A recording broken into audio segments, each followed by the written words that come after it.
50 riders. Not 10, not 20, 50. They came at dawn like a war party, dust rising behind them like smoke from a funeral pyre. Their horses snorted, their leather creaked, their eyes burned with something between devotion and desperation. And every single one of them was staring at the dying stranger Jacob had pulled from the riverbank the night before. "That's him," one rider whispered, his voice trembling. "Our king," another breathed. Jacob stood frozen in his doorway, rifle in one hand, coffee forgotten in the other. The man he'd saved, pale, bleeding, barely breathing, was still unconscious on Jacob's bed inside the cabin. A king. The word hung in the desert air like a prayer no one dared finish. One rider dismounted, then another, then 10 more. They knelt in the dirt, hats pressed to their chests as if the dust itself had become holy ground. "We'd been searching for 3 days," the lead rider said, his voice breaking. "We thought we'd lost him forever." Jacob's grip tightened on his rifle, because in that moment he realized saving a dying stranger might have been the worst mistake of his life. But before this moment shattered everything Jacob thought he knew about mercy, let me take you back to where it all began. 24 hours earlier, Jacob Mercer was just another man trying to survive on the edge of nowhere, a man who'd left civilization behind for good reason and wanted nothing to do with other people's troubles. His cabin sat 3 miles from the nearest town. His water came from the river. His company was silence and solitude. That evening, he'd gone down to check his traps near the water's edge when he saw it. A body, half submerged in the shallows, face down, blood trailing downstream like red smoke. Most men would have walked away. The frontier taught you early. Other people's problems become your own the moment you touch them. But Jacob had seen too much death in his life to ignore one more. He waded in, pulled the stranger to shore, and dragged him back to the cabin as the sun bled out across the western sky. The man was young, maybe 30, well-dressed even in rags. His clothes had been fine once, though now they were torn and soaked through with river water and blood. 3 bullet wounds, 2 in the shoulder, 1 that grazed his ribs. Someone had tried very hard to kill him. Jacob cleaned the wounds, stitched what he could, and wrapped the stranger's chest in strips of old linen. The man never woke. His breathing came shallow and ragged, like a man balanced on the edge of a cliff. By midnight, Jacob figured the stranger would be dead by morning. By dawn, he realized he'd been wrong about a lot of things. The stranger's breathing steadied around 3 a.m. By 5, his color had returned. By 6, Jacob heard the horses. At first, it was just sound, distant thunder that didn't match the clear sky. Then came the silhouettes, cresting the ridge to the east, backlit by the rising sun. 50 riders, maybe more. They moved with military precision, organized, purposeful, dangerous. Jacob's instinct screamed at him to run, but it was too late. They'd already seen the cabin, already spread out in a wide formation, cutting off every escape route. He grabbed his rifle and stepped outside. That's when he saw something that made his blood run cold. Every single rider wore the same thing, a red sash tied around their left arm. Not bandits, not lawmen, something else entirely. The lead rider raised his hand, and the entire group stopped as one. 50 horses, 50 men, 50 sets of eyes locked on Jacob's cabin. "We're looking for someone," the leader called out, his voice carrying across the morning air. "A man, injured. We tracked him to this river." Jacob's mind raced. Whoever these people were, they weren't here to thank him. Haven't seen anyone, Jacob lied. The leader dismounted slowly. He was older, with gray threading through his beard and scars that told stories Jacob didn't want to hear. If you're lying, I'll know.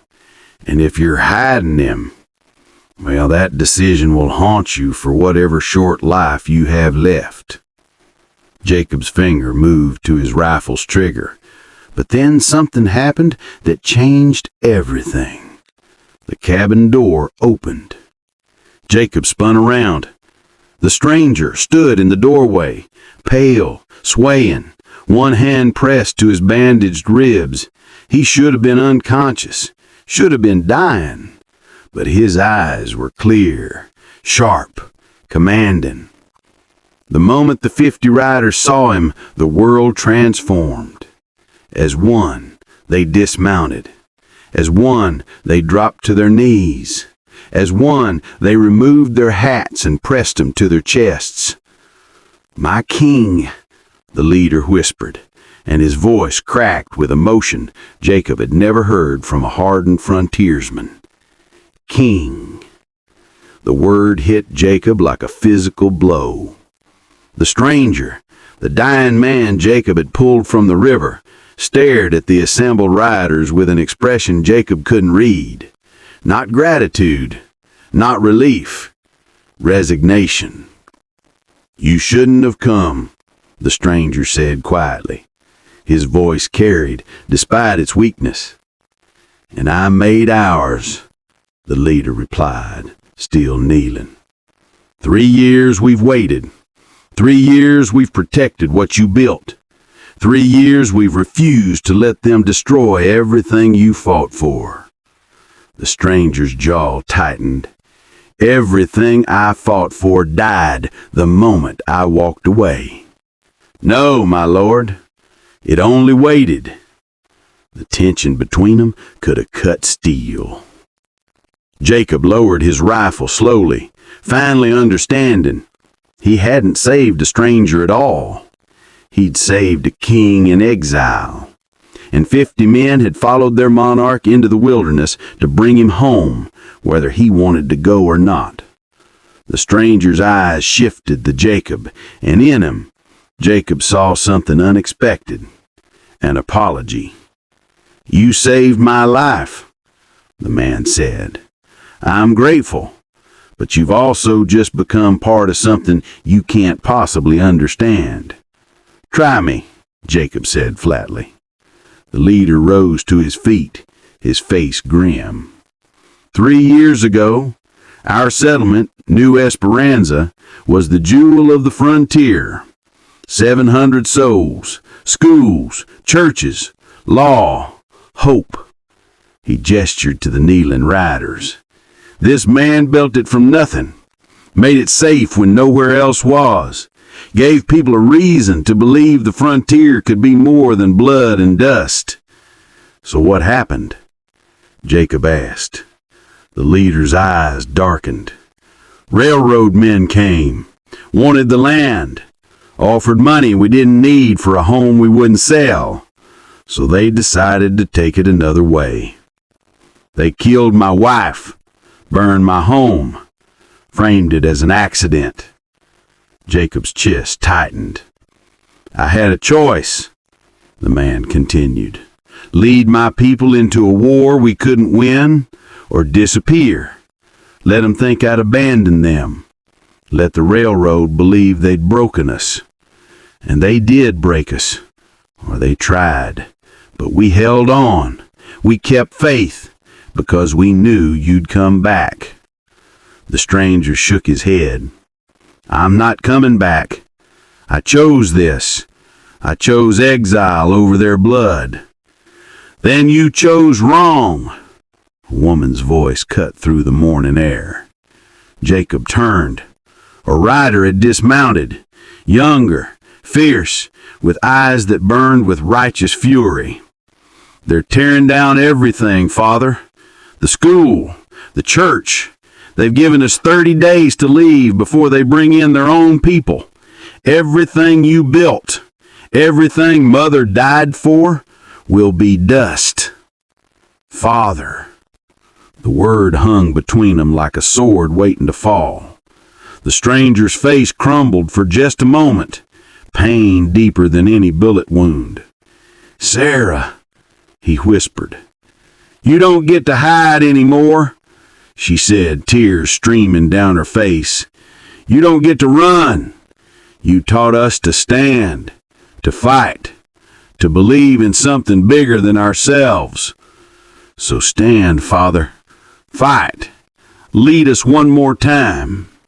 The stranger, the king, the father, the broken man, looked at his daughter with eyes that held 3 years of grief. When your mother died, he said softly, something in me died too. I couldn't bear the thought of losing anyone else, of watching more graves fill the earth because of choices I made. So you chose to lose us all while we were still breathing, Sarah said. That's not protection, Father. That's cowardice. The word struck like a blade. The 50 riders remained kneeling, silent witnesses to a reckoning 3 years in the making.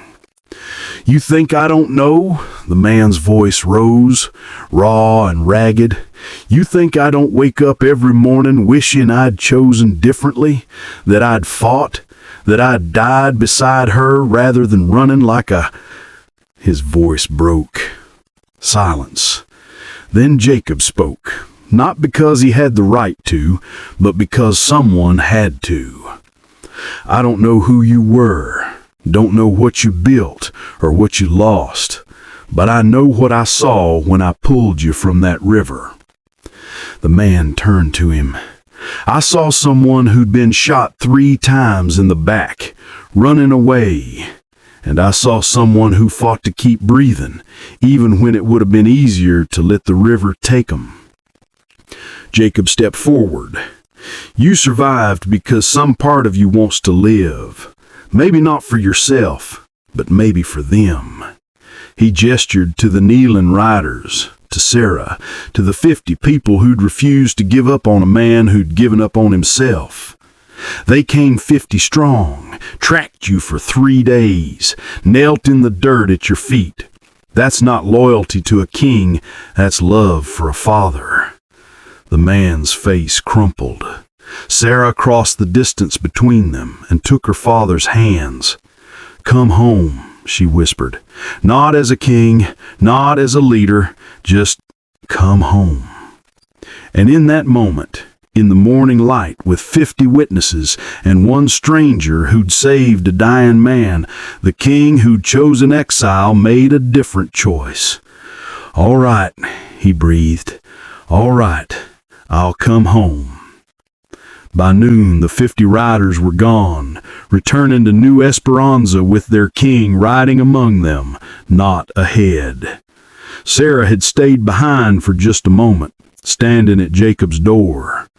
What you did, she said quietly, saving him, giving him a reason to remember who he was, that saved more than one life. Jacob shrugged, uncomfortable with gratitude. One more thing, Sarah added, a fierce smile crossing her face. We could use another fighter.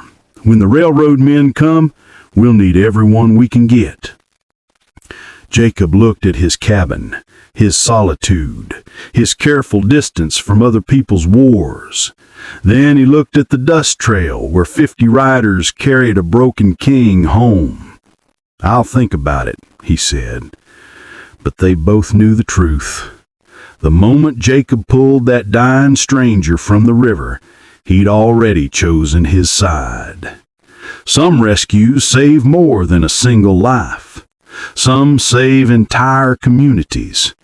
And some, the rarest kind, save the rescuer himself. If you enjoyed this tale here on Frontier Love Tools, make sure you subscribe, because out here, every sunset hides another story waiting to be told.